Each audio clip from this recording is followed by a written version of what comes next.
Viral wards, जिनको आम जुबान में चंडी या मोके कहते हैं, ये एक से दूसरे इंसान को बहुत जल्दी ट्रांसफ़र हो सकते हैं और चूंकि ये एक वायरस का मसला है, इसको जल्द से जल्द ठीक करना बहुत ज़रूरी है।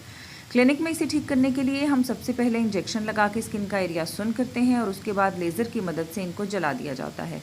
उसके बाद इनकी रूट्स को ख़त्म किया जाता है और उनको भी बर्न कर दिया जाता है ताकि दोबारा से ये ग्रो ना कर पाएँ।